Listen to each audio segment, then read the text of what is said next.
Movie की शुरुआत पहाड़ों से होती है, जहां एक कपल बैकी और डैन पहाड़ों पर चढ़ रहे होते हैं।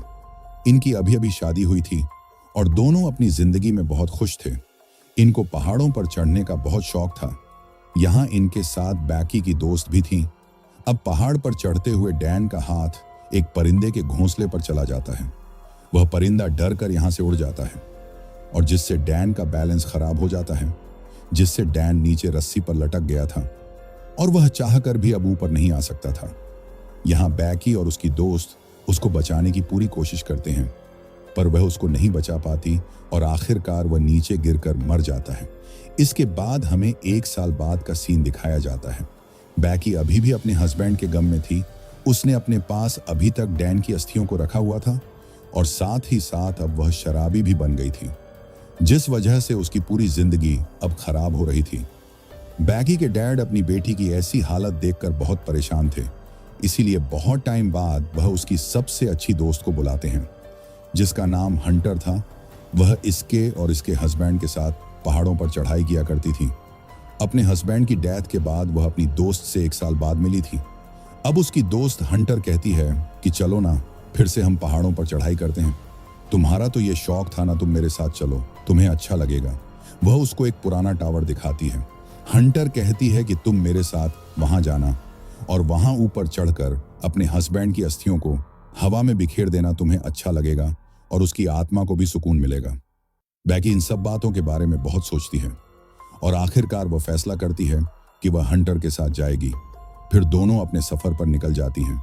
रास्ते में यह बहुत मस्ती करती हैं और अपने फोन पर वीडियोस भी बनाती हैं और इसी के साथ उनकी लापरवाही की वजह से उनके साथ हादसा होने वाला था।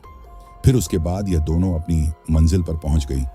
जाते हुए हंटर एक मरी हुई बकरी को भी देखती है, जिसको परिंदे खा रहे थे, और हंटर उस बकरी की तस्वीर लेकर अपने इंस्टा पर पोस्ट कर देती है, जिसके बाद वह दोनों टावर तक पहुंच जाते हैं और हंटर यहाँ पर वीडियो बनाती है और वह सब कुछ रिकॉर्ड कर रही थी। पहले तो इन्हें टावर की ऊंचाई देखकर बहुत डर लगता है। बैकी की हालत देखकर ऐसा लग रहा था जैसे वह बहुत डरी हुई है। तब हंटर कहती है कि डरने की क्या जरूरत है, हम कर लेंगे। वह अपने आप को रस्सी से बांधती है और बैकी को भी। फिर ये दोनों ऊपर चढ़ना शुरू करती हैं। ऊपर चढ़ते हुए बैकी को डर तो लग रहा था, पर वह फिर भी ऊपर चढ़ते जा रही थी। काफी ज्यादा ऊपर चढ़ने के बाद हंटर उसको बताती है कि हम आधे टावर पर चढ़ चुके हैं, यानी कि उन्होंने 1000 फुट को पूरा कर लिया था। यहाँ पर हवा भी बहुत तेज चल रही थी क्योंकि यह बहुत ज्यादा ऊंचाई पर थी। इन्होंने एक सीढ़ी को भी पकड़ लिया था। तब हंटर कहती है कि बस थोड़ा सा और फिर हम अपनी मंजिल पर पहुंच जाएंगे। बैकी जब नीचे देखती है तो उसे डर लगने लगता है। इस बात पर हंटर सीढ़ी को हिलाकर उसके साथ मजाक भी करती है। बैकी काफी डर जाती है, पर धीरे धीरे ये दोनों टावर पर चढ़ जाती हैं। लेकिन इसी दौरान इस टावर की सीढ़ी का एक पेच निकल जाता है। इस बात का इन्हें नहीं पता चलता है। फिर हंटर अपना ड्रोन कैमरा निकालती है और सब कुछ रिकॉर्ड करने लगती है। बैकी भी अपनी दोस्त के साथ बहुत खुश थी, पर फिर हंटर टावर से लटक जाती है और बैकी से कहती है कि मेरी तस्वीर बनाओ। साथ ही साथ वह बैकी को भी ऐसा करने को कहती है। बैकी को डर तो बहुत लग रहा था, पर फिर भी वह हंटर की बात मान लेती है। फिर वह भी लटक कर तस्वीर बनाती है, जिसके बाद हंटर उसको गले लगा लेती है। यहाँ पर बैकी अपने हस्बैंड की राख को हवा में उड़ा देती है और फिर दोनों उसके बारे में याद करने लगती हैं। इसके बाद ये दोनों वापस जाने का फैसला करती हैं। बैकी जैसे ही अपना बैग लेकर नीचे उतरती है तो पुराने टावर की जंग लगी हुई सीढ़ी टूट जाती है और बैकी लटक जाती है, पर हंटर ने किसी न किसी तरह उसे ऊपर खींच लिया था। पर बैकी का बैग नीचे टावर के एक एंटीना पर लटक जाता है, जिसमें इनके ड्रोन कैमरा और खाने पीने का सामान था। बैकी घबराने लगती है और फिर दोनों अपना फोन भी चेक करने लगती हैं, पर यहाँ ऊंचाई में फोन पर सिग्नल ही नहीं थे। तभी उन्हें टावर पर से एक फ्लेयर गन मिलती है और एक दूरबीन मिलती है। तब हंटर कहती है, इसका हमें क्या फायदा, हम इस वक्त अगर गन को चलाएंगे भी तो क्या फायदा होगा। फिर बैकी जब अपनी टांग पर अपने जख्म को देखती है तो वह थोड़ा घबरा जाती है। तब हंटर उसको पट्टी बांधती है और ये दोनों अपनी वीडियो का ब्लॉग वहीं बैठकर खत्म करती हैं। फिर कुछ घंटों बाद हंटर दूरबीन से दूर देखती है। उनसे थोड़ी ही दूर एक गाड़ी खड़ी होती है, पर ये लोग उन्हें मदद के लिए नहीं बुला सकते थे।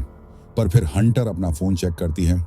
जो पोस्ट उसने मरी हुई बकरी की पोस्ट की थी, उस पर लोगों के लाइक्स और कमेंट थे, मतलब उस वक्त जमीन पर सिग्नल थे। हंटर फिर मदद के लिए एक मैसेज लिखती है और अपनी आईडी पर पोस्ट कर देती है, और फिर अपने फोन को रस्सी से बांधकर थोड़ा नीचे करती है ताकि सिग्नल आ सके। और इस पोस्ट को देखकर इसके फॉलोअर्स इसकी मदद को आए, पर अभी भी इनके फोन पर सिग्नल नहीं थे और इनका मैसेज भी पोस्ट नहीं हुआ था। फिर हंटर खुद लटक कर फोन को नीचे करने का फैसला करती है, लेकिन इनका मैसेज अभी भी पोस्ट नहीं होता।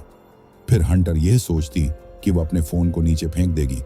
फिर वह अपने फोन को पहले अपनी जुर्राब में डालती है और फिर अपने जूते में, ताकि उसका फोन जमीन पर गिरने से टूटे ना, और फिर अपने फोन को यह नीचे फेंक देती है, जिससे कि जमीन पर सिग्नल आएंगे और इसकी पोस्ट भी सेंड हो जाएगी।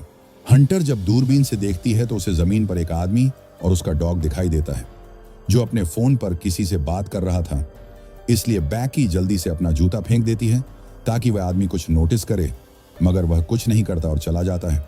फिर बैकी यहाँ पर गन चलाने लगती है, पर हंटर उसे रोक देती है और कहती है कि सूरज डूबने का इंतजार तो करो, हमें कोई ना कोई तो बचाने आएगा।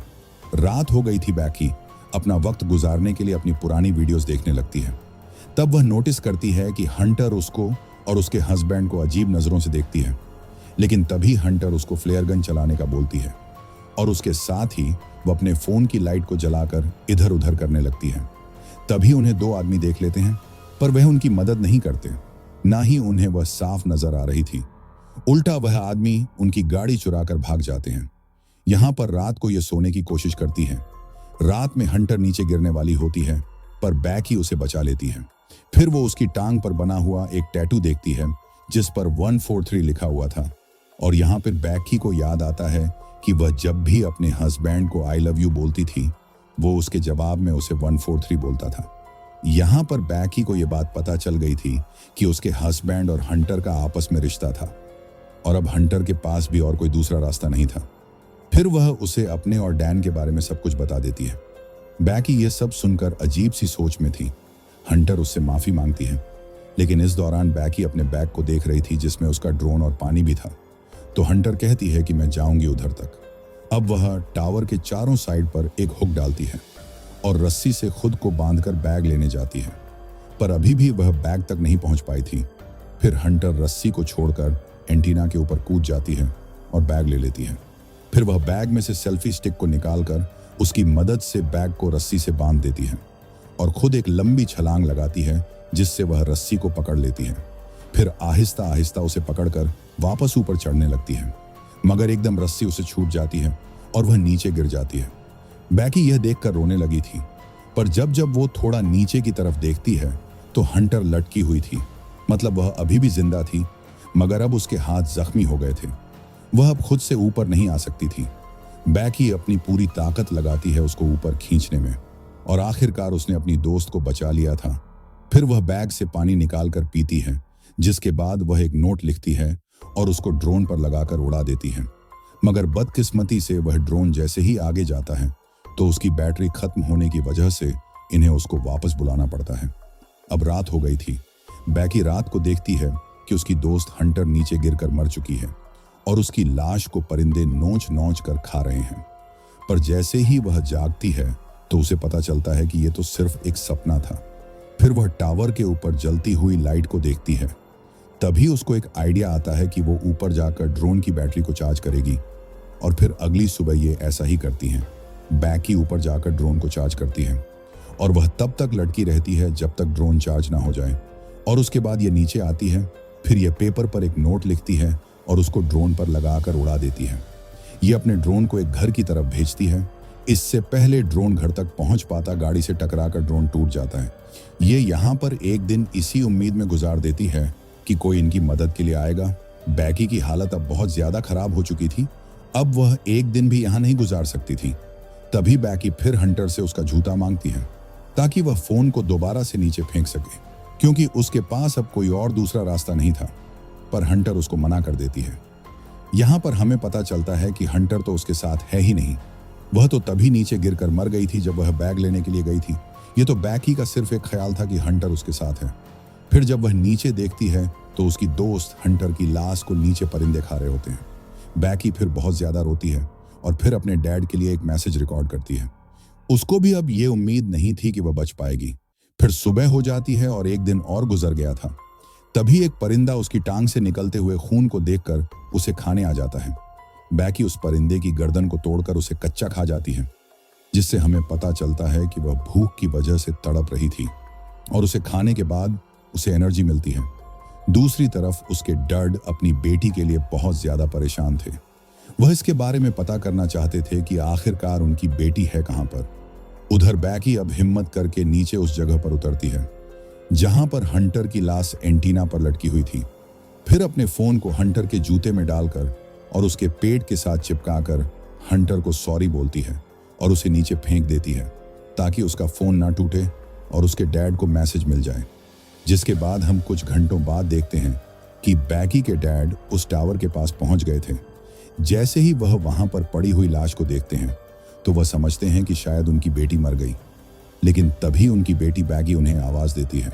फिर वह अपनी बेटी को देखते हैं तो सुकून की सांस लेते हैं और फिर बैगी अपनी डैड के गले लग जाती है और कहानी यहीं खत्म हो जाती है।